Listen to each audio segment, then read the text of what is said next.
Sehingga kita ini lebih damai beragama gitu. Dan ketika tidak setuju, ya tinggal tidak mengikuti saja.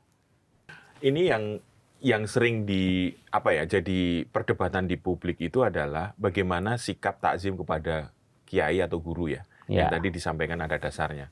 Nah, sebenarnya takzim atau taklid atau nurut sama guru itu manfaatnya untuk santri dan manfaatnya untuk kalau kita melihat untuk masyarakat luas itu seperti apa sih, Yai? Karena kan ya ini punya pengalaman jadi santri nih di pondok pesantren besar di Surabaya. Sidogiri maksudnya. Artinya kan santrinya ribuan. Artinya ternyata memang kalau kita hubungkan dengan fenomena sekarang, justru para pemimpin itu datangnya dari pesantren.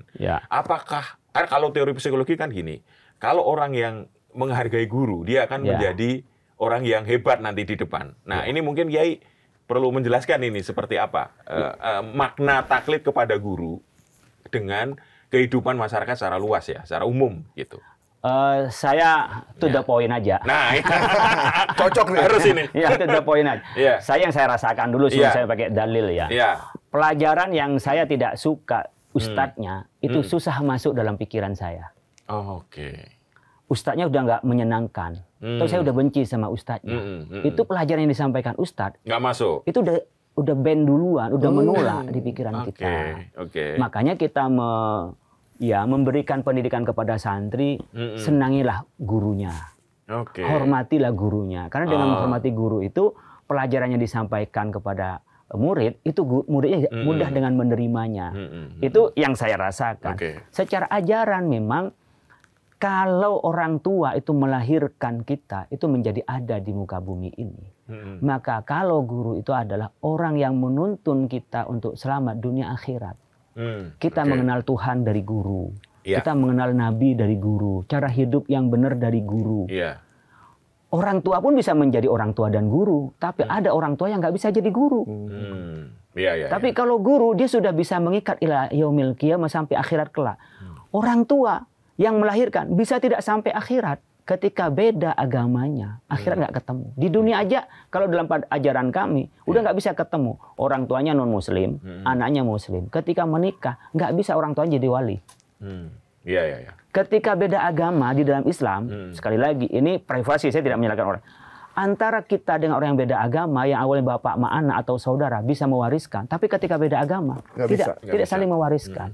Disitulah nilainya guru yang mengajarkan Islam kita kepada kita. Kita hidup di dunia bisa ada dasarnya, dan bisa juga bekal di akhirat. Dan diajarkan al-ulama warasatul anbiya. Ulama itu pewaris para nabi. Yang meneruskan misi-misi kenabian adalah ulama. Tanpa kita juga menutup mata, ada orang pintar tapi nggak jadi ulama. Jadi tidak semua orang pintar jadi ulama. Siapa sih ulama? Ulama itu orang yang punya ilmu, kedalaman ilmu dalam agama, lalu mengamalkan dan takut kepada Allah. Nah, ketika melihat perilaku kiai, kan nggak semua orang yang alim bisa jadi kiai loh. Banyak yang nggak. Bahkan mungkin awalnya nggak alim tapi jadi kiai. Allah memberikan hikmah. Wa may yu'tal hikmata faqad utiya khairan katsira. Nah, di dalam tradisi kita dan juga pendapat-pendapat ulama seperti Al-Ghazali, kalau kita bersedekah, yang paling baik itu bersedekah kepada orang soleh, orang alim yang soleh. Itulah yang menjadi motivasi kita. Mengapa kita orang nggak punya duit, kok ngasihnya sama kiai? Harusnya kiai yang ngasih. Kiai setelah diterima itu juga tidak dimakan kiai. Seringkali dikasihin orang. Jadi orang datang ya. Kalau saya ini sekarang udah jadi kiai ya. Saya jadi. Kenapa? Kalau ukuran jadi kiai itu udah punya pesantren. Saya punya pesantren. Orang datang bawa makanan, bawa buah-buahan, bahkan salam uang ke saya. Tapi saya ini bersama, saya datang orang yang nggak salam dan mau pulang nggak ada ongkos. Itu dikasihin pada dia. Lain lagi, apalagi yang banyak punya saya pesantren masih bayar SPP. Yang di tempat yang nggak ada SPP, punya saya tuh yang bayar SPP saja ada sekitar 20% yang tanpa bayaran. Maka uang itu bisa dipakai apa? Kepada santri, bisa dipakai untuk pada bangunan, bisa dipakai kepada kemaslahatan. Bukan dengan cara mengambil salam terus foya-foya, tidak. Ketepatan saya kiai di kota, saya punya pekerjaan. Saya ASN, saya dosen, saya juga punya keahlian sebagai Dewan Pengawas Syariah. Itu adalah pekerjaan saya. Kalau yang di kampung tidak bekerja full, hanya mengajar. Hanya mengajar saja mereka itu. Dan di kampung itu nggak ada seperti di Jakarta setiap ngajar pasti dibayar. Belum tentu. Paling pol dibawain berkat. Ada yang begitu. Oleh karena itu orang yang punya kadang-kadang panen, udah ya ini kasihan kiai, panen yang bagus-bagus dibawa ke kiainya. Kemudian alumninya yang sudah berhasil pas pulang atau kadang-kadang ngirimin nih buat kiai karena tahu kiainya itu tidak ada bayaran. Dan itu kalau kita boleh ya kepada pemerintah, mereka tuh mencerdaskan masyarakat. Pemerintah harusnya juga bisa noleh ke situ. Kalau ada penyuluh agama, maka kiai-kiai begini bisa jadiin penyuluh agama. Mereka tidak pernah berharap dengan pemerintah. Oleh karena itu masyarakat yang mandiri itu yang secara swadaya. Kalau ini perspektifnya dibikin perspektif dengan orang bekerja, ya susah. Yang berikutnya juga orang bisa jadi kiai itu belajarnya berapa tahun. Dan tidak ada bayaran pasti. Kalau saya umpamanya dari Ibtidaiyah Tsanawiyah Aliyah sampai S3, saya jadi dosen, jelas ada penghargaannya. Saya punya pekerjaan. Mereka itu kadang-kadang mondok itu sampai 30 tahun loh. Baru pulang dari pondok, dia hanya ngajar. Dan tidak ada jaminan kehidupan apa-apa. Itu yang dikasih. Oleh karena itu, kalau kita digeneralisir, ya, ini orang yang disuruh yang ngesot, ini yang ngasih, kemudian dia yang mewah-mewahan. Bukan mobilnya sendiri kok. Saya sering dijemput dengan mobil mewah kok. Bukan punya saya kan gitu. Jadi mobilnya banyak Iya, mobilnya banyak katanya. Ganti-ganti tapi punya orang. Bagaimana kita memberikan pemahaman bahwa budaya yang ada di Arab misalkan dan budaya yang ada di Indonesia bukan berarti budaya Arab itu bagian dari akidah atau ibadah yang harus kita jalankan. Sekarang kan orang kan pulang dari Arab, pulang dari Timur Tengah, kemudian dia melihat situasi di sini dan dianggap itu semuanya adalah bid'ah. Padahal itu adalah bagian dari tradisi yang beda dengan ibadah dan akidah Islam gitu. Sebenarnya kalau dia dulu belajar agama di Indonesia, kemudian interaksi yang baik ketika ke luar negeri itu dia tidak terpengaruh baik di Arab maupun di non-Arab maupun menjadi kaya ya dia. Iya, menjadi kaya. Yang masalahnya adalah yang tadi mereka di sini nggak belajar agama, kemudian keluar belajar agama, kemudian di sana ditelan mentah-mentah semuanya itu. Tidak di dalam jurusannya bukan jurusan yang membicarakan tentang perbedaan mazhab seperti Muqaranatul Madzahib. Mungkin hanya dalam satu kajian yang itu merasa itu benar sendiri. Padahal ini masalah khilafiyah itu yang banyak salah. Sehingga melihat budaya itu tidak bisa membedakan dengan ajaran agama. Contoh gini, baju saja lah. Kadang-kadang kan orang menganggap baju gamis itu adalah baju Islami. Ya, semua baju ada baju Islami yang penting nutup aurat kan. Tapi karena dia di Arab, padahal di Arab pun juga tidak semuanya Muslim. Di sana juga banyak yang non Muslim. Ya, seperti halnya di Mesir, di Arab Saudi, ya mungkin di Afrika seperti Maroko, di Syria itu banyak yang non Muslim juga gitu loh. Nah, ini yang kadang-kadang kalau teman-teman kita, generasi kita tidak diberikan wawasan tentang keindonesiaan, wawasan tentang budaya, seringkali mereka tidak bisa membedakan antara inti agama, ajaran itu, dan syiar agama. Nah, syiar itu bisa berubah-ubah seperti maulidan, bisa dengan tahlilan. Itu kan syiar yang dibaca adalah mendoakan yang mati. Dan ada orang yang tidak paham, dianggapnya, mendoakan orang mati itu tidak pernah dilakukan oleh Nabi, lalu dianggap bid'ah sayyi'ah. Bolehlah dia yang tidak setuju, tapi mengeneralisir yang tidak sama dengan dirinya salah, dan bahwa cara beribadah hanya satu cara, menghilangkan khilafiyah, ini yang seringkali menjadikan di masyarakat itu pertentangan. Apalagi di kalangan awam ya, yang mereka sudah lama menekuni apa yang dilakukan oleh orang sebelumnya, hanya saja tidak mengetahui dalilnya. Kan mereka namanya awam, pasti nggak bakalan tahu dalilnya. Yang tahu adalah orang yang ngaji. Datang orang yang ngaji, lalu menyalahkan dengan argumentasi dalil itu adalah tunggal gitu loh. Tidak melihat khilafi mulai dulu yang namanya kunut itu adalah khilafiyah. Ada yang mau kunutan nggak apa-apa, yang penting sama-sama sholat subuh. Daripada debat sampai tengah malam, pagi-pagi sama-sama nggak kunutan. Kenapa? Kesiangan bangunnya. Karena nggak sholat subuh. Nggak sholat subuh dia. Yang salah itu nggak sholat subuh. Yang nggak subuh itu. Kan sama lah. Sekarang ya saya sering nyampein ke teman-teman, oke lah, kita juga berdebat persoalan jenggot gitu kan. Yang jenggotan ya nggak apa-apa, yang nggak jenggotan nggak apa-apa. Oh ini sunnah Pak, yang menurut Anda yakin sunnah nggak apa-apa.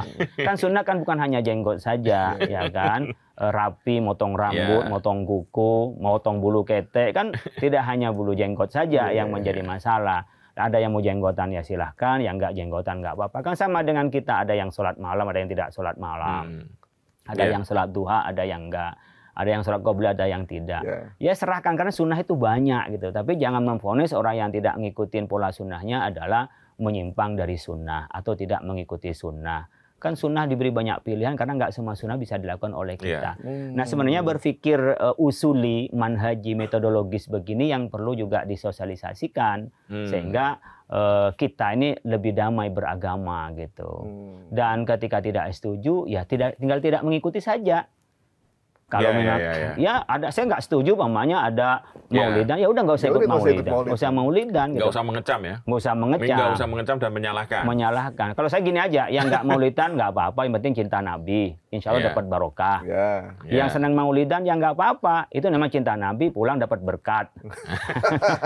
Alhamdulillah. Alhamdulillah. Kan kumpul-kumpul, maulid Nabi yang banyak orang ditayangkan maulid Nabi yang joget-joget, nggak ada maulid Nabi itu joget-joget maksiat tuh nggak ada.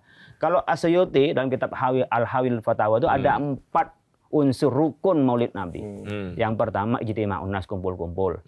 Jadi kalau maulid Nabi pasti ngundang banyak orang. Yang kedua qira'atu ma tayassara minal Qur'an, baca Quran. Kemudian wa riwayatul akhbaril waridati fi mabda'i amrin Nabi, cerita tentang Nabi. Baca sirah ya. Baca sirah. Biar cerita. Kita tambah cinta pada Nabi. Summa yamutu lahum simatu yaquluna wa yansur. Kemudian mereka ada hidangan makan-makan, kemudian mereka pulang. Jadi memang apa? Falyafrahu wa khairu mimma yajma'un, karena kita diperintahkan untuk bergembira dengan hadirnya Nabi. Kalau nanti ada yang joget dengan perempuan, nggak benar itu.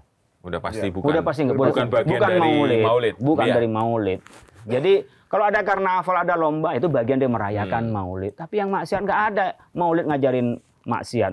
Nah ini banyak orang yang menganggap maulidan itu adalah ibadahnya. Padahal itu adalah syiarnya. Ibadahnya apa? Ya baca Quran. Ya, ibadahnya apa? Ya seperti halnya namanya kita baca sirah.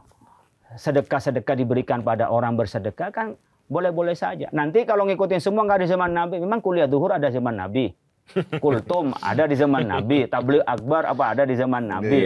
Isinya kan pengajian gitu, hanya namanya momentum lah. Itu momentum revitalisasi kecintaan kita kepada Rasul. Kiai ceramah di TV nggak ada zaman Nabi. Nah itu nanti bid'ah semua kan nanti. Ada pemahaman gini Kiai yang ada hadis nanti umat Islam akan ada 73 golongan, 72-nya akan masuk neraka, hanya satu golongan yang benar itu mereka yang berpijak pada ajaran Ahlussunnah wal Jamaah. Hadis Nabi segala macam. Nah itu yang jadi bahwa golongan ini nih yang hanya akan benar dan masuk surga sendirian. Ini pemahaman yang sering kita sering dengar gitu. Sehingga mereka meyakini hanya ini nih yang akan diterima Allah nanti. Kan kita bisa mempunyai pedoman apa yang disebut dengan Ahlussunnah wal Jamaah. Satafsariku ummati, umatku akan berpindah dari salasin wa sab'ina firqatan, ada sampai 73 illa wahidah, kan itu sampai 1. Apa yang disebut dengan Ahlussunnah wal Jamaah? Ma ana alaihi wa ashabi.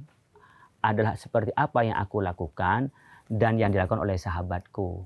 Ashabi kan nujum ainama iktadaitum ihtadaitum. Sahabat-sahabatku itu bagaikan bintang, ya. Dan di mana mengikuti dari sahabat itu, Anda akan mendapatkan petunjuknya. Contoh umpamanya sholat tarawih. Ini kan sholat tarawih. Di zaman Nabi itu, Nabi keluar tarawih kalau nggak salah 3 hanya 4 malam. Setelah itu Nabi nggak keluar lagi sholat dengan sahabat. Kenapa? Takut tarawih menjadi diwajibkan. Nah Nabi memang berapa Nabi sholat itu? Ada yang mengatakan Nabi hanya sholat 8 rakaat. Berikutnya ada yang mengatakan 11. Karena Nabi, tradisi Nabi sholat malam itu 11 rakaat. Dengan 8 tuh ya sholat malamnya, lalu ditutup dengan 3 witirnya Nabi. Nah ini kan Nabi. Akhirnya orang apa? Saya ikutin Nabi saja. Yang nggak ikutin Nabi salah. Padahal ada ngikutin Sayyidina Umar. Yang ijtihad menjadi 20 rakaat itu Sayyidina Umar. Kenapa? Nabi memang 11. Tapi Nabi itu per 2 rakaat. Nabi itu muter di Ka'bah. Tawaf 7 kali. Nah, kalau kita udah nggak tawaf, sudah nyampe di mana-mana umat Islam, maka ditambah menjadi 8 rakaat. Sekarang itu tarawih pun di Mekah 8 rakaat karena nggak ada tawaf di sela-sela itu. Nah, bahkan masa Umar bin Abdul Aziz di Madinah 36 rakaat tarawih itu. Nah, kalau kita ngikutin Nabi 11 rakaat, ya monggo. Tapi kalau Nabi sholat malam, kakinya sampai bengkak lu berdirinya. Nggak secepat itu gitu loh. Nah, kemudian umpamanya kita ngikutin yang 23, ikuti Sayyidina Umar. Berarti kalau dianggap salah, berarti Umar salah juga dong ya? Ya kan Nabi sudah mengatakan, ikut saya atau ikutin sahabat-sahabat saya. Berarti nggak ikutin Nabi ya silahkan. Yang 11, sekarang orang sudah mulai sadar kan, dengan perbedaan ini silahkan ketika 8 mereka pergi. Witir sendiri di rumahnya. Ada yang meneruskan sampai 23. Kan enak. Dulu kan debatnya panjang itu. Dianggap, wah nggak ikutin Nabi kalau nggak 11. Iya, tapi Nabi kan sudah bilang dengan sahabat Nabi. Ada yang mengatakan Nabi memang 11 di luar dengan sahabat. Tapi nggak tahu kita nerusin lagi Nabi di dalam berapa.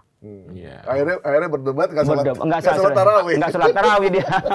Nah, ini yang banyak orang berhenti pada, ini nggak ada di zaman Nabi.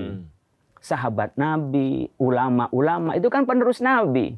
Jadi orang yang sudah sampai pada kapasitas mujtahid, ulama yang dikenal, dia berhak untuk kita ikuti karena pewaris Nabi yang menerjemahkan dari syariat. Ini bedanya syariat dengan fikih ya. Kalau syariat itu dari Allah dan Rasulnya, yang itu tidak ada perbedaan.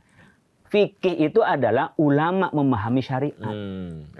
Gitu. Jadi syariat nggak ada khilafiyah, nggak ada perbedaan pendapat kalau syariat. Kalau fikih ada ya. Ada fikih, makanya orang yang banyak berdebat nggak bisa bedain mana fikih mana syariat. Menurut kami penafsiran itu dari syariat, maka saya melaksanakan syariat. Di jalanan itu menurut kami banyak melaksanakan syariat. Contohnya apa? Lampu merah, lalu lintas. Karena apa? Di dalam Al-Quran juga disebutkan tentang bagaimana kita belajar berjalan di muka bumi ini, jangan kita sombong-sombong itu. Waqsid fi masyika untuk min sautik. Jadi kita disuruh jalannya yang baik dan juga kita keteraturan. Maka lampu merah juga menolak mudarat. Bagi kami penerjemahan itu sudah melaksanakan syariah. Meskipun tidak mengatakan pelaksanaan syariah di dalam lalu lintas. Tapi itu melaksanakan syariah. Ada kalau namanya lampu kuning tanda peringatan, ya kan? Pelan-pelan. Kalau di luar negeri itu orang sudah patuh, tapi kalau kita nggak, mumpung masih kuning kita gas sebelum merah kan gitu.